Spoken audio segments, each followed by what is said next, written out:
So hello guys, welcome back to my channel angry Shiva. So आज के इस video में हम लगभग लास्ट टॉपिक पे आ चुके हैं। Unit first fault tolerant computing के फर्स्ट यूनिट के लास्ट टॉपिक पे हैं। सो जो टॉपिक है उसका नाम है reconfiguration and recovery in fault tolerant computing. Okay, so बात करते हैं इस वीडियो में हम बात करने वाले रिकन्फिगरेशन के बारे में। देन हम नेक्स्ट वीडियो में बात करेंगे रिकवरी के बारे में। ओके, सो बिना किसी देरी के स्टार्ट करते हैं। सबसे पहले बात करते हैं कि क्या पोजीशन रहती है रिकन्फिगरेशन और रिकवरी की इन फॉल्ट टॉलरेंट्स के जो फ्लो है, पूरा प्रोसेसिंग का जो फ्लो है उसके अंदर। सबसे पहले आता है फॉल्ट, उसका डिटेक्शन होता है, देन उसकी लोकेशन फाइंड आउट होती है फॉर द आइसोलेशन, देन उसके बाद रिकन्फिगरेशन एंड रिकवरी। ये दो प्रोसेसेस यहाँ पर आती हैं। ओके, देन अगर मैं बात करूँ रिकन्फिगरेशन की, रिकन्फिगरेशन होता क्या है? तो रिकन्फिगरेशन का मतलब है फॉल्टी कंपोनेंट को सिस्टम से हटाकर सिस्टम स्ट्रक्चर को डायनामिकली चेंज करना, ताकि सिस्टम करेक्ट सर्विस देता रहे, यानी कि सिस्टम रिलायबल रहे। रिकन्फिगरेशन का मतलब क्या है कि फॉल्टी कंपोनेंट जो भी है सिस्टम का, उसे सिस्टम से हटाकर सिस्टम का जो भी कंप्लीट स्ट्रक्चर है उसको डायनामिकली चेंज किया जाए, इस तरीके से कि जो सिस्टम है वो प्रॉपर वर्किंग में रहे, कोई भी इशू ना क्रिएट करे। ओके, एंड आउटपुट करेक्ट दे। वन लाइनर की अगर बात करें तो reconfiguration is the process of modifying the system structure to bypass or replace faulty components. Okay, तो रिकन्फिगरेशन का मतलब क्या है? रिकन्फिगरेशन इज द प्रोसेस, ये एक ऐसा प्रोसेस है of modifying the system structure, यानी कि मॉडिफाई करने वाला सिस्टम स्ट्रक्चर को मॉडिफाई करने का एक ऐसा प्रोसेस है रिकन्फिगरेशन, जिसके अंदर हम बाईपास या रिप्लेस करते हैं फॉल्टी कंपोनेंट्स को। ओके, होप करता हूँ इतना समझ में आ ही चुका होगा सभी को। देन बात करते हैं कि वाई रिकन्फिगरेशन इज नीडेड, रिकन्फिगरेशन की हमें ज़रूरत क्यों होती है?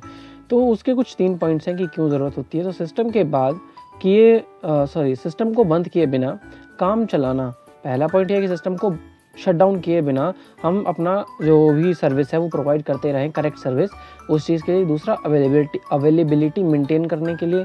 तीसरा है फॉल्ट टॉलरेंस को इम्प्रूव करने के लिए। ओके, देन बात करते हैं टाइप्स ऑफ रिकन्फिगरेशन, जो कि इंपॉर्टेंट टॉपिक है। देन इसके अंदर कुछ हमारे पास 4 टाइप्स आते हैं। इसके अंदर सबसे पहला है स्टैटिक रिकन्फिगरेशन। इसमें होता क्या है कि पहले से डिफाइंड होता है रिकन्फिगरेशन के जो भी रूल्स रेगुलेशंस हैं, वो डिफाइंड होता है कि कैसे कैसे अगर फॉल्ट आता है तो क्या क्या स्टेप्स आपको लेने हैं रिकन्फिगरेशन के लिए। ठीक है, तो वो सब पहले से डिफाइंड होता है। फॉल्ट के बाद मैनुअली या फिक्स्ड रूल से स्विच होता है। जब फॉल्ट आ गया तो मैनुअली आप स्विच कर दीजिए या फिर फिक्स्ड कर दीजिए कुछ रूल्स, उनके अकॉर्डिंग जो रिकन्फिगरेशन है मे बी हार्डवेयर की हो सॉफ्टवेयर की हो, वो स्विच हो जाएगी। For example primary backup system, example के लिए आप ले सकते हैं कोई भी एक प्राइमरी बैकअप सिस्टम, अपने पे एक मेन सिस्टम का एक बैकअप सिस्टम बना रखा है, जिसके अंदर क्या है कि अगर आपका मेन सिस्टम बंद ही पड़ जाता है या कहीं कुछ हो जाता है, उसके अंदर कोई प्रॉब्लम आ जाती है, तो आपका बैकअप सिस्टम वर्क करेगा एज उसकी जगह पर।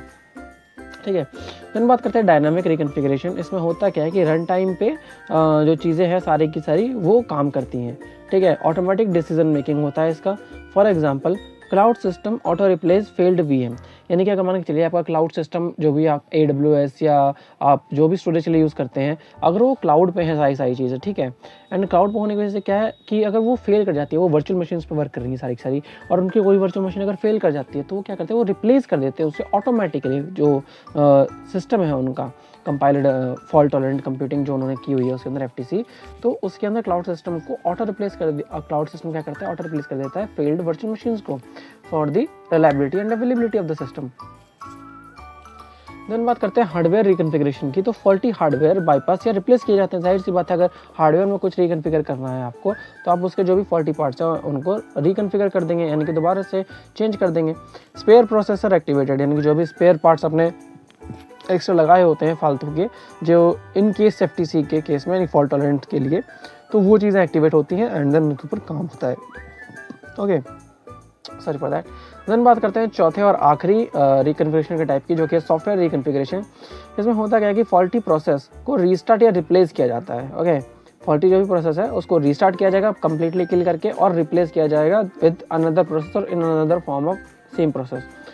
For example micro service restart, कोई भी एक माइक्रो सर्विस है, मान के चलिए आपने कोई बटन क्लिक किया आपके सिस्टम के अंदर, तो वो बटन जो आपने क्लिक किया, तो वो बटन जो क्लिक हुआ तो वो एक माइक्रो सर्विस है जो रीस्टार्ट हो गया अगर वो वर्क नहीं किया एट द टाइम।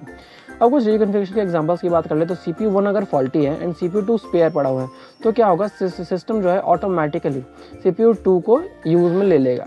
यही हमारा लास्ट पॉइंट है, system switches to CPU automatically. Okay, so आज की वीडियो में बस इतना ही रखते हैं रिकन्फिगरेशन। नेक्स्ट वीडियो में हम लोग रिकवरी के बारे में बात करेंगे, recovery and there types. Hope so सबको वीडियो समझ में आई होगी, एंड कोई डाउट हो तो बता देना कमेंट सेक्शन में। Thanks for watching guys, till then stay tuned to the FTC and your syllabus. Thank you, thanks for watching, bye bye.